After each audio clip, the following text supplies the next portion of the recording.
Imagine a sun-bleached horizon where red earth meets blue sky and the wind carries the rustle of wheat as well as the distant drumming of thousands of clawed feet.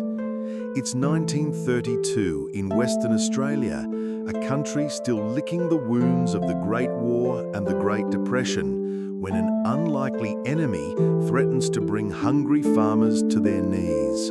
The emus. Yes, the towering flightless bird that looks like an ostrich in a flapper dress. Their silent invasion will soon trigger a military operation so bizarre that future generations will wonder whether it was satire or fact. More than 5,000 veterans had been granted marginal farmland on Australia's arid fringes. They were promised prosperity, but drought and plummeting wheat prices turned promise to parody. Then came the emus, up to 20,000 of them, seeking water after breeding season. Fences built to keep rabbits out proved no match for the birds' powerful legs and curious beaks. Crops, so vital to survival, became shredded straw. Desperation flared like summer lightning.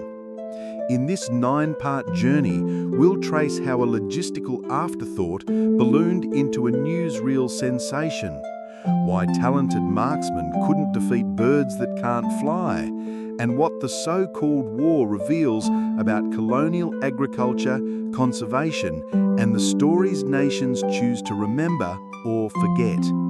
You'll hear the roar of Lewis guns, the frustrated curses of farmers, the amused headlines of foreign reporters, and the echo that still haunts policy debates on invasive species.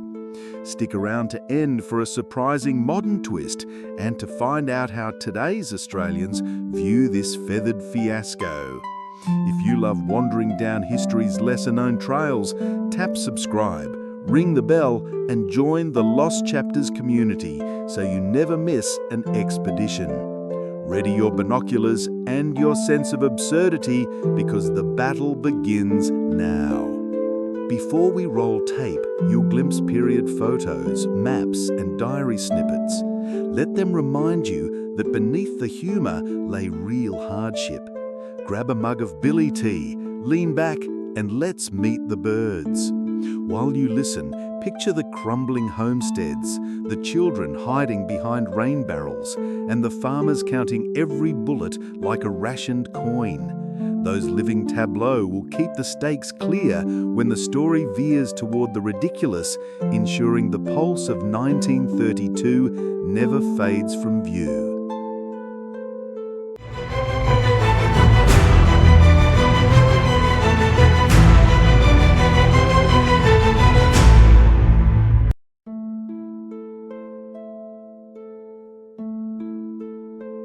By the early 1930s, Australia was a land bruised by both natural and economic forces.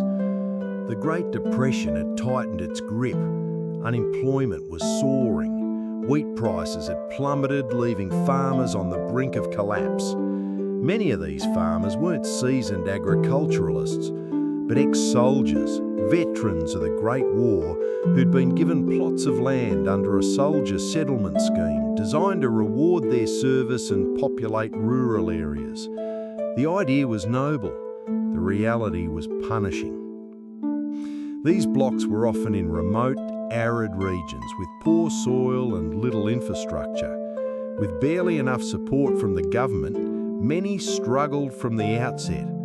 The seasons passed, crops failed, equipment broke and debts mounted, and just when things couldn't seem worse, nature turned on them again, this time in the form of a bird.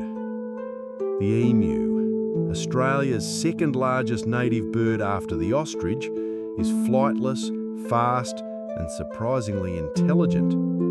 Every year after breeding season, emus migrate westward in massive numbers, searching for food and water. In 1932, this migratory path took them straight through the wheat belts of Western Australia.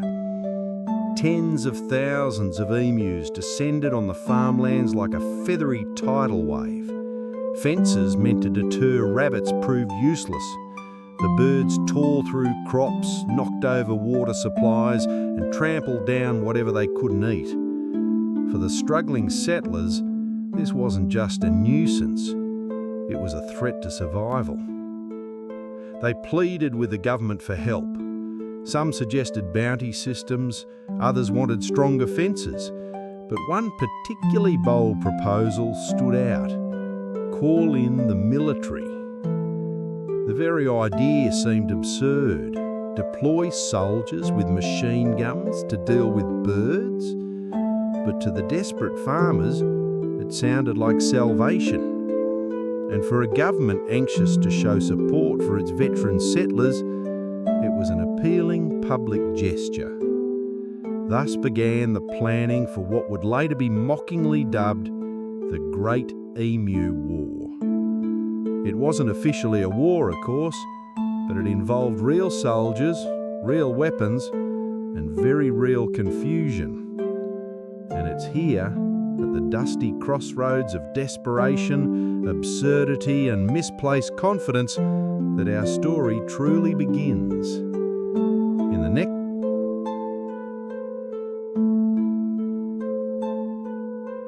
The farmers' complaints reached the ears of Sir George Pearce, Australia's Minister of Defence. Pearce was no fool. He recognised the political opportunity wrapped in feathers. The settler veterans were war heroes turned agricultural pioneers. To ignore them would be to abandon a powerful national symbol. So Pearce approved a military deployment, but with a catch. This would not be an official act of war, rather it was framed as an assistance operation to protect crops. The mission was simple: dispatch soldiers armed with machine guns to the wheat belt and reduce the emu population. Major G.P.W. Meredith of the Royal Australian Artillery was chosen to lead the mission. He was allocated 2 soldiers and 2 Lewis machine guns, along with 10,000 rounds of ammunition. It wasn't much, but it was better than nothing. The operation began in early November 1932 in the Campion district of Western Australia. What the men encountered, however, was not a passive enemy. Emus were faster than expected, able to run over 50 kilometres per hour. They travelled in small, scattered groups.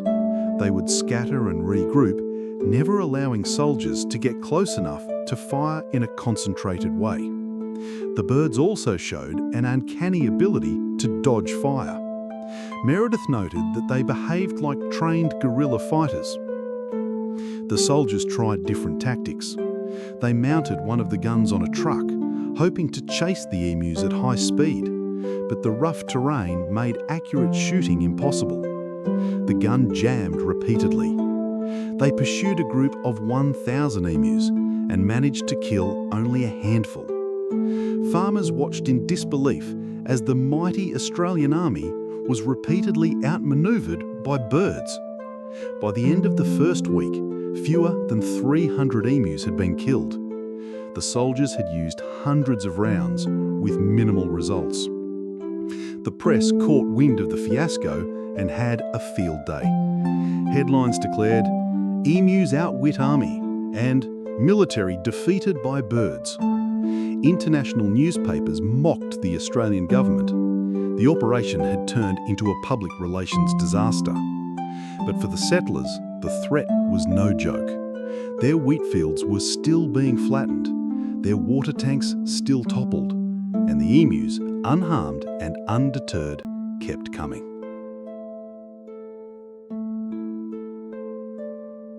By mid-November, with ridicule mounting and results minimal, the operation was paused. The soldiers returned to base, the guns silent once more. Major Meredith, though clearly frustrated, reported his findings with military precision. Emus were highly mobile, coordinated, and almost impossible to ambush. But pressure from farmers didn't ease. They demanded action, and fast. Their crops were their livelihood, and they were being destroyed in real time. The Western Australian government lobbied for a renewed military presence. Surprisingly, the federal government agreed. On November 13, the second phase of the Emu operation commenced. This time, the army adapted. They abandoned the truck-mounted gun strategy, opting instead for stationary ambushes near water sources, places emus frequently visited. Results improved slightly. In one ambush, 40 emus were killed. In another, 98 birds fell before the flock dispersed. Still, the numbers were disappointing. Estimates placed the emu population in the wheat belt at over 20,000. Even with better tactics, the kill rate was insignificant. Major Meredith tried to maintain morale. He emphasised that each bird shot meant fewer ruined crops. But even he admitted in reports that emus were remarkably hard to kill. Many wounded birds escaped, bleeding but alive. The Lewis guns, designed for trench warfare, weren't meant for fast-moving targets in open fields. Yet as the mission dragged on, something odd happened. Public sympathy began to swing toward the emus. Newspapers started portraying them not just as a nuisance, but as noble survivors. One article described them as Australia's feathered Anzacs, echoing the soldiers they now faced in battle. Cartoonists had a field day. They drew emus wearing military medals or standing victorious over retreating soldiers. The story spread beyond Australia, becoming international satire. In Britain, the Daily Mail mocked Australia's war on birds. In the US, readers chuckled at the absurdity of the Commonwealth being humbled by nature. Despite the ridicule, over the next month, Meredith's men managed to kill around 1,000 birds using roughly 10,000 rounds of ammunition. That's about 10 rounds per confirmed kill. By early December, the operation ended once more, this time permanently. The army packed up and left, leaving the fields to the emus.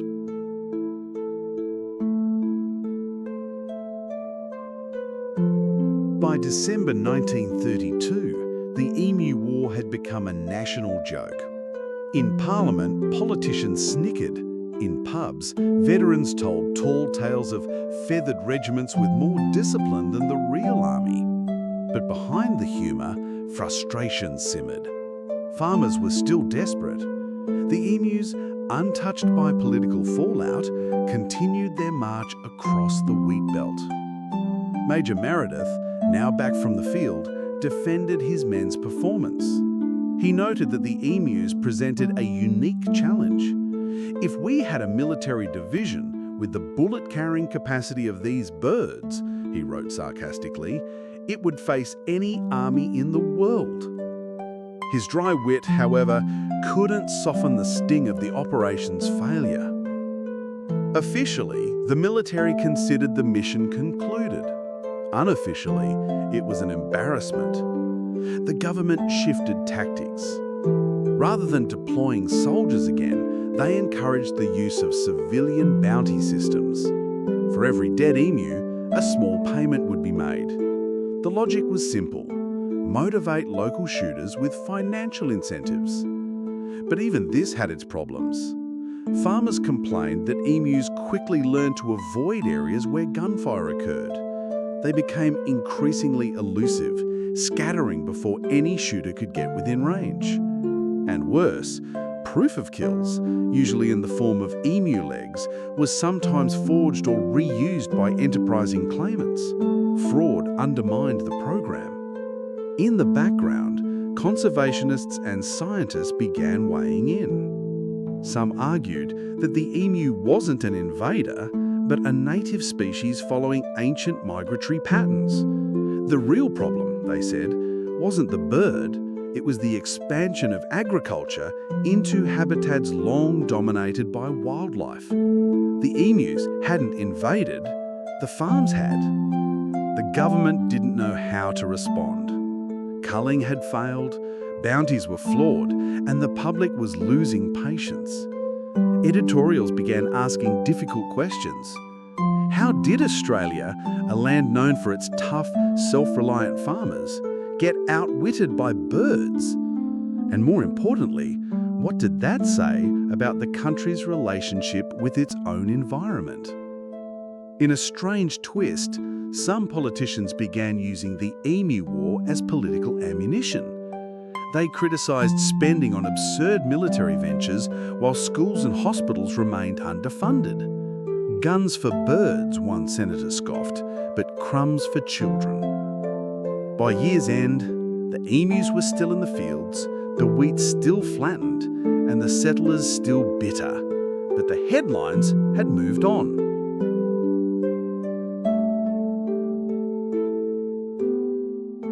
Despite its tactical failure, the Emu War had lasting effects. It shone a harsh spotlight on the government's neglect of rural farmers and the unintended consequences of post-war land grants. But on the ground, the birds still came. So what changed? In 1934, a more practical solution emerged, not from the military, but from local ingenuity. A reinforced fencing campaign was launched. Previously, fences had been designed to keep rabbits out, but emus were far stronger. With funding from state and federal governments, settlers began building taller, sturdier barriers reinforced with steel mesh. Alongside this, bounty programs were refined. Instead of paying per bird leg, shooters now had to submit full carcasses to prevent fraud. More professional hunters entered the scene, men with experience tracking kangaroos or wild dogs who applied those skills to the emu problem. The results were far more effective. Emu numbers around key farming areas dropped significantly. By the late 1930s, crop damage was reduced by more than 80%. The birds didn't disappear, but the balance shifted. Farmers could breathe again. But even as the practical response improved, the story of the war lived on in a strange kind of folklore. School children laughed at tales of soldiers chasing birds with machine guns. Pub yarns grew wilder with each retelling. Some said that emus had spies. Others claimed they could take bullets and keep running for miles.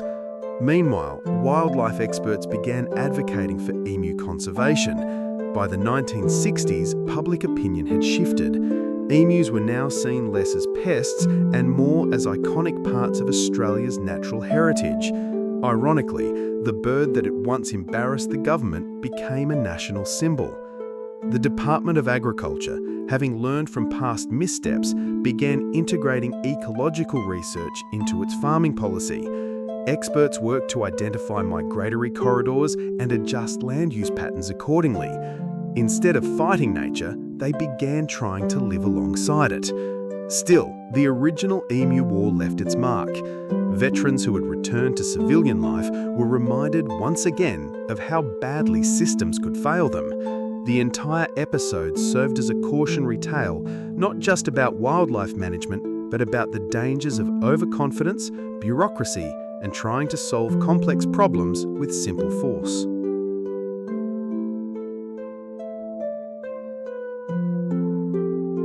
As word of the Emu War spread beyond Australia, global headlines ranged from amused to incredulous. British newspapers mocked the Commonwealth's military efforts, calling it the most ineffective campaign since cavalry met machine guns. American journalists revelled in the absurdity. One Chicago paper ran the headline, "Australia loses war to birds." Within Australia, the press was equally merciless. Editorial cartoons showed emus in military helmets reviewing battle plans or leading battalions of kangaroos. Politicians were grilled in Parliament, and Major Meredith, though he had merely followed orders, became the reluctant face of a failed mission. The media narrative was irresistible. Trained soldiers with machine guns humiliated by flightless birds.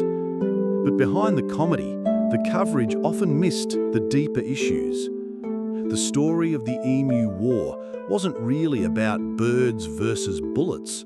It was about settlers abandoned by the systems that had placed them in hostile environments without proper support. For the Labor Party, it was a political blunder they could exploit. They accused the government of using military force as a band-aid for economic neglect. For the ruling coalition, it became a lesson in optics, how quickly a poorly framed operation could spiral into international ridicule. Meanwhile, the public, especially in urban areas, became oddly enchanted with the emus. They were fast, smart, and seemingly invincible. To many Australians struggling through the Great Depression, the emus were a strange symbol of resilience. They did what they wanted. They outran authority, and they survived. In the decades that followed, the Emu War morphed from embarrassing footnote to national folklore. It became a staple of classroom trivia, comedy routines, and eventually internet memes. Social media rediscovered the story in the 2000s, giving rise to parody reenactments, strategy game mods, and mock military insignia celebrating the Emu Corps. And yet, buried beneath all that satire lies a deeper truth. The Emu War is a perfect example of how history often balances on the knife's edge between tragedy and comedy. It's a cautionary tale about hubris, misunderstanding the enemy, and underestimating nature.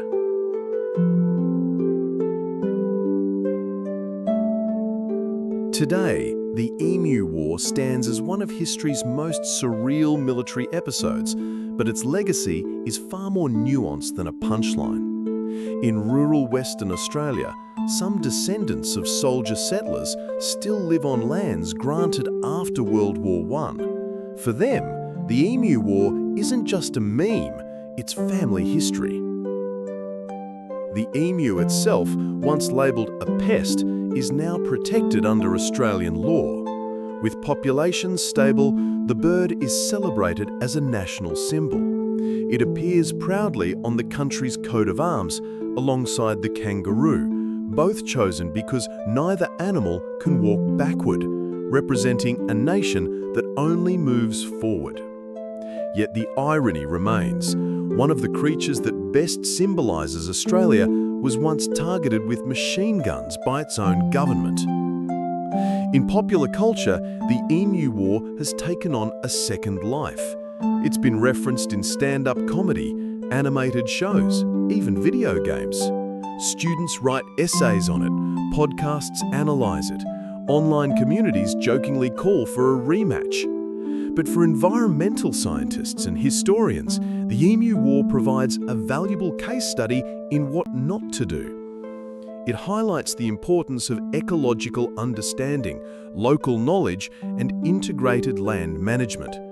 You can't solve complex wildlife issues with brute force alone. The war also resonates with veterans advocates. It underscores how governments sometimes use symbolic gestures instead of real support.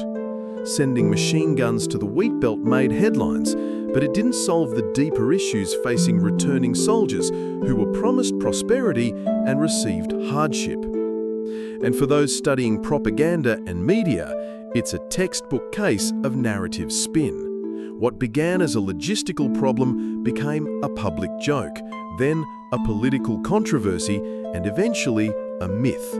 Each retelling adds layers, blurs truth with fiction, and reflects what the storyteller wants to say about power, pride, and absurdity. In the end, perhaps that's the true legacy of the Emu War.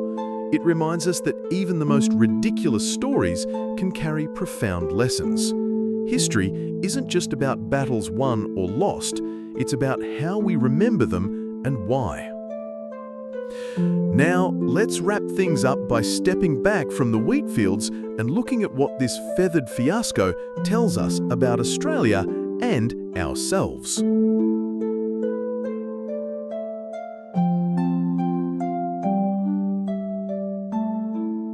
We've marched alongside veterans across stony paddocks, counted spent shells amid feathers and watched reputations rise and fall, not in trenches, but on farmlands, against an enemy that didn't shoot back, didn't negotiate, didn't even notice the war.